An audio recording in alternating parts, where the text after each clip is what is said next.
I'm John Harwood with the New York Times and CNBC, joined here at the Democratic National Convention in Denver at the Pepsi Center by Congresswoman Loretta Sanchez of California, who is and has been from the beginning a Clinton supporter and superdelegate at this convention.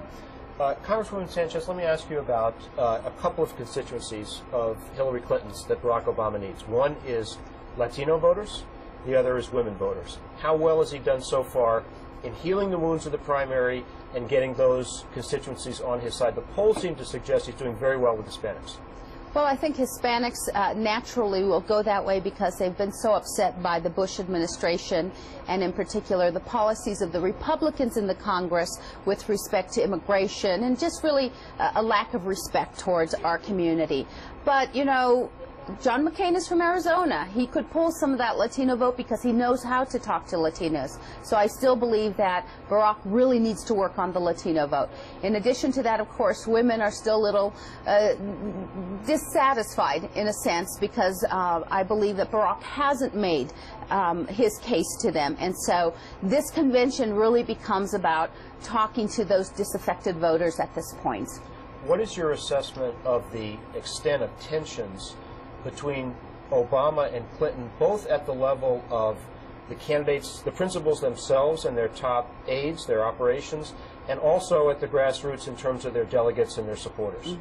Well, I think what you're going to see coming out of this convention is that these are political people.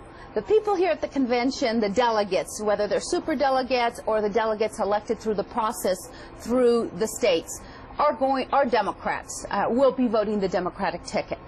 But I think how that translates and how these people work out to bring in the vote for Barack Obama becomes an important issue for him in this convention. That's why the convention becomes so important for him.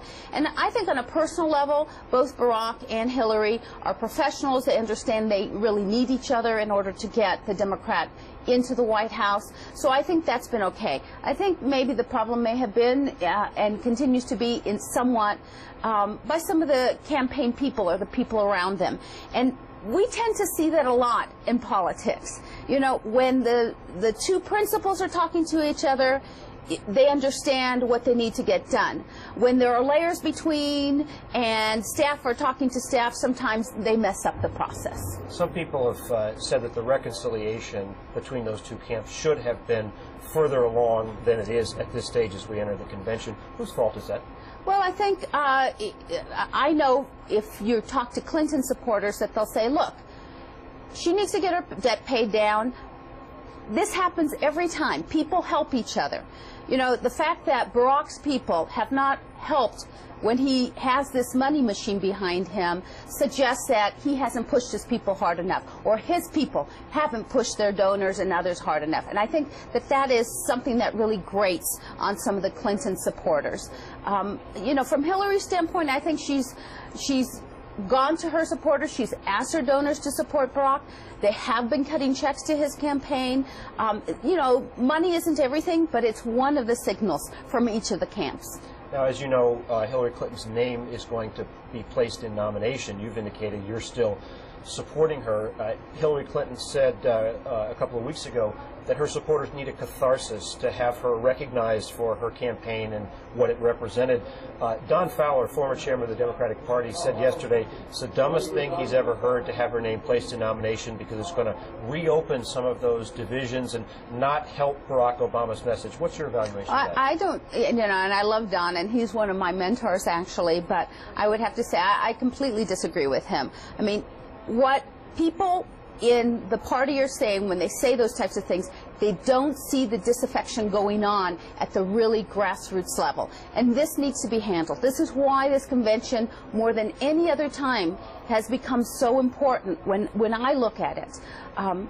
Putting Hillary's name up, and she'll be speaking tonight on the anniversary of women's suffrage. This is a very important issue for women. When I was out on the campaign trail for Hillary, I saw, for example, we went to Texas. It looked like Texas was a make or break. from out of nowhere came all these women on their own funds coming into town saying, what can I do, from all over the states, so angry at the way the press had treated Hillary, at the way the party seemed to say we prefer a man still over a female. This is a very important issue to acknowledge that women are important, because without women there is no Democratic Party. We've seen in the past that divisions within a party can be very harmful in the fall. Everybody remembers Carter and Kennedy in 1980. How concerned are you as a Democrat who wants to win in November that the chill, the tensions, whatever you want to call it, between these two camps is going to be a big problem in an election that now looks closer than many Democrats thought it was going to look about a month ago? Yeah, I really still believe that it's Barack Obama's to lose. I mean, but the fact of the matter is he should be way ahead, given what the other party has put up and the history of the last 8 years from the Republicans. The fact that everybody across the nation is pretty angry at Bush and what the Republicans did while they controlled the Congress. So why aren't we further ahead? Why are we neck and neck at this point in some of those polls? And I think the issue is that Barack Obama and his people need to realize all the Democrats have to come together and we all have to go out and work for him. But he has to make the ask, and his people have not done that effectively. Congresswoman, thanks so much for joining us. Thank you. I'm John Harwood, Chief Washington Correspondent for CNBC.